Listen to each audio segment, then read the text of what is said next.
हे मनुष्य, मैं तुम्हें श्राप देती हूं कि तुम्हारे बुरे दिन आएंगे आएंगे आएंगे आएंगे, क्योंकि तुम लोग हमें बोलने की आजादी को रोक रहे। मैं तुम्हें श्राप देती हूं कि मैं तुम्हारे बुरे दिन लाके दिखाऊंगी। तुम्हारे बुरे दिन आएंगे आएंगे आएंगे। नमस्कार, आप देख रहे हैं तिवारी भैया, मैं हूं वेद प्रकाश। मैं तुम्हें श्राप देती हूं कि तुम्हारे बुरे दिन आएंगे। ये जो बातें बोली हैं वो लंबू चचा की पत्नी जया चाची, वही जिसके थाली में इतने छेद हो गए, इतने छेद हो गए, इतने छेद हो गए हैं कि अब वो चलनी हो चुका है। चलनी, बिहार में हम लोग चलनी बोलते हैं। पूरी तरह से भन्ना के गुस्से में लाल होके और संसद के प्रांगण में, लोकतंत्र के मंदिर में इतने गुस्से हो गई, इससे लाल हो गई कि उन्होंने अमर्यादित तरीके से ऐसी ऐसी बात बोल दी जिससे वो तमाम सांसदगण उनको टुकुर टुकुर देखते रह गए कि आखिरकार ऐसा क्या हुआ। क्योंकि उनको पता चल गया था अंदर ही अंदर कि हमारी बहू को लगातार ईडी पूछताछ कर रही है। और वो भी वो बहू जिसे वो ज्यादा मोहब्बत करती हैं, ऐश्वर्या राय बच्चन से 6 घंटे ईडी ने पूछताछ किए थे। और जाहिर सी बात है, अब किसी बहू को कोई उठा ले, उनको बुला ले, नोटिस थमा दे, पूछताछ करे, और वो भी सुपरस्टार से, ये कैसे बर्दाश्त हो सकता है। रवि किशन ने तो छोटा सा खाली पॉइंट आउट किया था कि बॉलीवुड पे पॉइंट आउट किया था।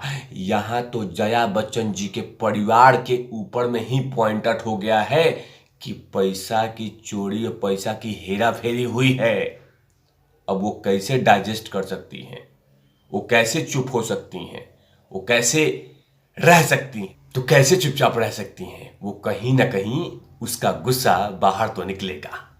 इसीलिए वो थाली वाला छेद बात आज भूल गई थी, कल भूल गई थी, और सीधे तरह से कह दिया कि मैं आप सभी को, मतलब आपको, मतलब मोदी सरकार को श्राप देती हूं कि आपके बुरे दिन आएंगे।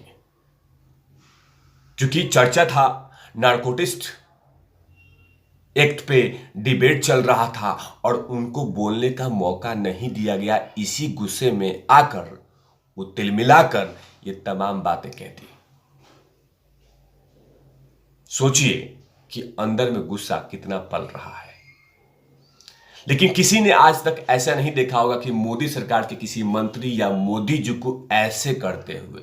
लेकिन विपक्ष के सांसद हैं, लंबू चचा की पत्नी हैं, कलुकार हैं,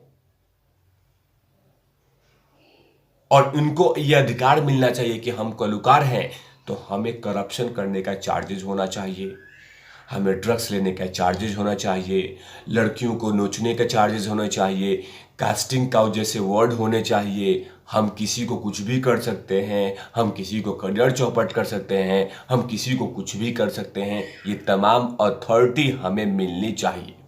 हमें कोई नोटिस नहीं मिलनी चाहिए, हम पे कोई पॉइंट आउट नहीं करना चाहिए, हम पे कोई उंगली नहीं उठाना चाहिए, हमारे बॉलीवुड पे उंगली नहीं उठाना चाहिए। तमाम अथॉरिटी जया चाची को चाहिए। क्योंकि अगर आपने नोटिस थमा दिया तो ये हाल कि मैं आपको श्राप दे दूंगी। अगर आपने बॉलीवुड पे कुछ बोल दिया तो मैं आपको ये कह दूंगी कि तुम थाली में छेद कर रहे हो, तुम दुश्मन हो, तुम फ्रॉड हो, तुम धोखेबाज हो। इस तरह की बातें कह दो। मतलब कि पॉइंट आउट नहीं करना है, बस अच्छे अच्छे बातें कहने हैं कि बॉलीवुड बहुत अच्छा है, बॉलीवुड ये है, बॉलीवुड वो है। मैंने मतलब आपको बॉलीवुड के खिलाफत एक सिंगल वर्ड बोलना ही नहीं है। इससे साफ जाहिर होता है कि अंदर में काले राज कितने दफन है। तभी तो निशाना था मोदी सरकार, निशाना था ईडी, लेकिन सारा गुस्सा जया चाची ने उस सभापति महोदय पे उतार दिया जो संसद के प्रांगण में, ऊपर में, संसद के सदन में बैठे रहते हैं चेयर पे। उन पे गुस्सा उतार दिया और खासकर आसपास के उन सांसदों को सुना दिया भरकर कि आप लोग हमारी आज़ादी को रोक रहे हैं। आखिरकार उन्होंने क्या कहा? जया बच्चन ने पीठासीन भुवनेश्वर कालिता से कहा कि आप मत बोलिए, मेरा मौका है बोलने का, आप क्यों बोल रहे हैं? उन्होंने कहा कि हमारे पास इतने बड़े बड़े मुद्दे हैं चर्चा के लिए, लेकिन हमारे यहाँ सिर्फ 3 से 4 घंटा दिए गए हैं। उसके बाद उन्होंने कहा कि ये शर्मनाक है कि उन्होंने कहा कि बाकी सांसदों से के आगे क्यों बीन बजा रही हैं। आगे उन्होंने कहा कि देखिए, आपके बुरे दिन जल्द आने वाले हैं। आपका अगर इसी तरह का रवैया चलता रहा तो आपके बुरे दिन आएंगे, ये लिख लीजिए। ये तमाम बातें, ये तमाम चीज़ें जया चाची ने संसद के प्रांगण में कहा। दरअसल नारकोटिक्स ड्रग्स साइकोट्रॉपिक पदार्थ के विधेयक पे चर्चा चल रहा था ये, और ड्रग्स के मामले को लेकर ये चर्चा चल रहा था, डिबेट चल रहा था, विधेयक पास होने वाला था, और उसी विधेयक को लेकर इनको समय नहीं दिया गया तो उन्होंने यही चीज़ कर दी। आगे कहती हैं वो कि मैं आपको धन्यवाद नहीं देना चाहती क्योंकि आप समझ नहीं आता कि आप इस तरह से चिल्लाकर वेल में जाते हैं और उस याद करूं या फिर आपके कुर्सी पर जाके बैठूं, उसको उस वक्त को याद करूं। ये तमाम बातें उन्होंने कहा है संसद में। मतलब कि जया चाची कहीं ना कहीं अंदर से गुस्से में है कि आपने, मतलब ईडी ने, सरकार ने ऐश्वर्या राय बच्चन से 6 घंटे पूछताछ कैसे की? हिम्मत कैसे पड़ी? ऐसे नहीं आना चाहिए था। ये तमाम बातें कहीं ना कहीं जया चाची को चुभ रहा है। अब वही कारण, उसी कारण से वो गुस्से में लाल थी और इस तरह की बातें करती, क्योंकि एक तरफ उनको बोलने की मौका नहीं मिल रहा था और दूसरी तरफ उनकी बहू ईडी के ऑफिसरों के सामने बैठ के वो तमाम सवालों के जवाब दे रही थी कि आखिरकार पनामा पेपर्स में जो नाम आया है, जो आपने कंपनी बनाई थी उसको डिसमेंटल कर दिया, उसमें पैसे ये लगाया, वो तमाम सवालों के जवाब दे रहे थे।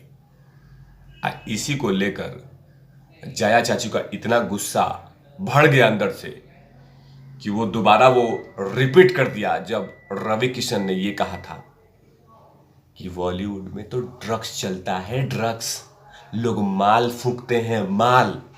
ये तमाम बातें जब से रवि किशन ने कहा था, उसी समय जया चाची ने उठकर कहा था कि शर्म नहीं आती है, छी, शर्म नहीं आती है कि जिस थाली में खाते हो उसी थाली में छेद कर रहे हो। हट हट हट।